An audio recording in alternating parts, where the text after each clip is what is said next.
നടൻ വിശാലിന്റെ പുതിയ ദൃശ്യങ്ങൾ കണ്ടതോടെ ആരാധകർ ആശങ്കയിലാണ്. പൊതുയിടത്ത് തളർന്നു വീണ വിശാലിന്റെ ദൃശ്യങ്ങളാണ് സോഷ്യൽ മീഡിയയിൽ പ്രചരിക്കുന്നത്. ഇത് രണ്ടാം തവണയാണ് വിശാലിന്റെ മോശം ആരോഗ്യാവസ്ഥയിൽ പൊതുയിടത്ത് കാണുന്നത്. അന്ന് പനിയാണെന്നായിരുന്നു വിശാൽ പറഞ്ഞിരുന്നത്. മദകരാജയുടെ ഓഡിയോ ലോഞ്ചിനെത്തിയപ്പോഴാണ് വിശാലിന്റെ ആരോഗ്യസ്ഥിതി ആദ്യം ചർച്ച ചെയ്യുന്നത്. വിറയ്ക്കുന്ന കൈയും തളർന്ന കണ്ണുമായി പരസഹായത്തോടെയാണ് വിശാൽ അന്ന് ചടങ്ങിൽ പങ്കെടുത്തത്.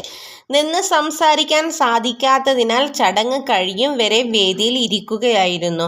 മൈക്ക് പോലും കയ്യിൽ പിടിക്കാൻ കഴിയാത്ത വിധം കൈ വിറക്കുന്നുണ്ടായിരുന്നു. എന്നാൽ ഇത്തവണ വിശാൽ സ്പെഷ്യൽ ഗസ്റ്റായി എത്തിയ ഷോയിൽ പങ്കെടുത്ത് മത്സരാർത്ഥികളെ ആശംസകൾ അറിയിച്ച് മടങ്ങവെയാണ് നടൻ ബോധരഹിതനായി വീഴുകയായിരുന്നു. മതിയായ വായുസഞ്ചാരത്തിന്റെ അഭാവവും ചൂടിന്റെ ആഘാതവും കാരണമാകാം വിശാൽ ബോധരഹിതനായി വീഴാൻ കാരണമെന്നാണ് നിഗമനം. വ്യൂഹങ്ങൾ പ്രചരിച്ചപ്പോൾ വിശാൽ നൽകിയ മറുപടി കടുത്ത പനിയായിരുന്നു.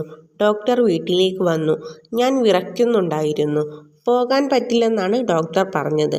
10 വർഷങ്ങൾക്ക് ശേഷം സിനിമ റിലീസാവുകയാണ്. പോകേണ്ടതുണ്ടെന്ന് ഞാൻ പറഞ്ഞാണ് ചടങ്ങിനെത്തിയത്.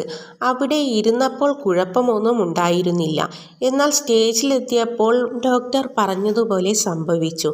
മദ്യപാനം കൊണ്ടാണെന്ന് പലരും പറഞ്ഞു. അവരോടായിട്ട് പറയുകയാണ്. 2 വർഷം മുമ്പ് മദ്യപാനം നിർത്തിയതാണ്.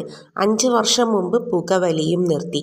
പാർട്ടിക്കും ഞാൻ പോകാറില്ല. അവസാനമായി പോയത് സുന്ദർ സാറിന്റെ പിറന്നാളിനാണെന്നും വിശാൽ അന്ന് വ്യക്തമാക്കി. താൻ എപ്പോഴും വിവാദങ്ങളിൽ അകപ്പെടുന്നതിനെക്കുറിച്ചും വിശാൽ സംസാരിച്ചു. ഈ കാലത്ത് നല്ല കാര്യങ്ങൾ ചെയ്താൽ വളരെ ബുദ്ധിമുട്ടാണ്. മോശം ചെയ്യുന്നതാണ് എളുപ്പം.